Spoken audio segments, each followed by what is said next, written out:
J'aimerais bien qu'on parle d'argent sérieusement pendant une petite minute. Les temps changent. Financièrement, on a vécu pendant 10 ans une époque où les taux baissaient régulièrement, où on était de plus en plus sur des taux bas. On pouvait emprunter à 1%, où le livret A a fini par descendre à 0,5%. Et donc, il y avait assez peu de rémunération, voire plus du tout de rémunération sur des placements sûrs, sécuritaires. Et par contre, on pouvait emprunter de l'argent à des taux extrêmement faibles. Conclusion, c'était une époque relativement bénie pour acheter de l'immobilier, puisque on empruntait à 1%, à 2% sur 20 ans, et qu'avec ces 2%, eh bien, on pouvait acheter de l'immobilier, y compris de l'immobilier de bons pères de famille, qui allait rapporter du 3%, du 4% et parfois même du 5%. Aujourd'hui, on est arrivé sur une période totalement différente, parce qu'il y a de l'inflation. Les banques centrales ont remonté les taux d'intérêt. Qui dit remonter les taux d'intérêt dit que les conditions d'emprunt ont changé et que maintenant on n'emprunte plus à 1 ou 2%, mais plutôt à 4, 5%. Et si on est aux États-Unis, en Angleterre, on est même plutôt à 6 ou 7%.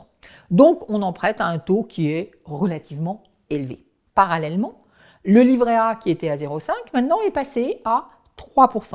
Donc les placements sûrs sont plutôt plus rémunérateurs et les taux d'emprunt sont plus élevés. Ce qui veut dire que l'immobilier à 3%, on va oublier. Parce que si vous empruntez déjà à 4 pour gagner du 3, il y a un problème.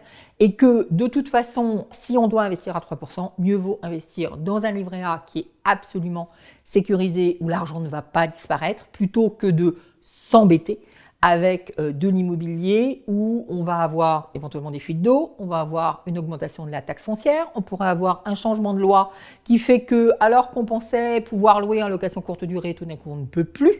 Et puis on va également avoir parfois, hélas, des locataires qui ne payent pas.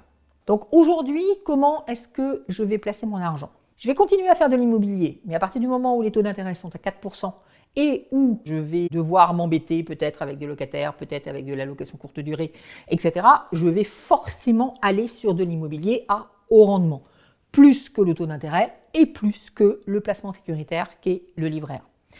Je pourrais également placer mon épargne de sécurité dans des choses de type crowdfunding immobilier notamment. C'est rémunéré entre 8 et 10%, c'est plutôt pas mal, c'est même très très bien, c'est du plus court terme.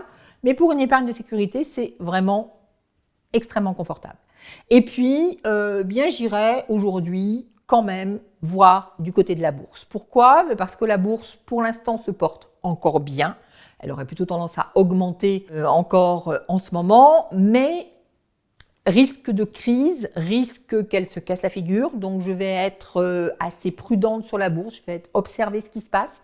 Et dès qu'il y aura des premiers signes d'une crise économique ou d'une crise financière, à ce moment-là, je sortirai mon argent de la bourse. En tout cas, ce qui est sûr, c'est que on ne peut pas ne pas regarder ce qui se passe dans le monde, ne pas s'intéresser à l'économie. Pourquoi ? Parce que les conditions financières changent et au fur et à mesure que les conditions financières changent, notre devoir à nous, pour nous occuper de nos finances personnelles, c'est de s'adapter à ce que l'économie met à notre disposition.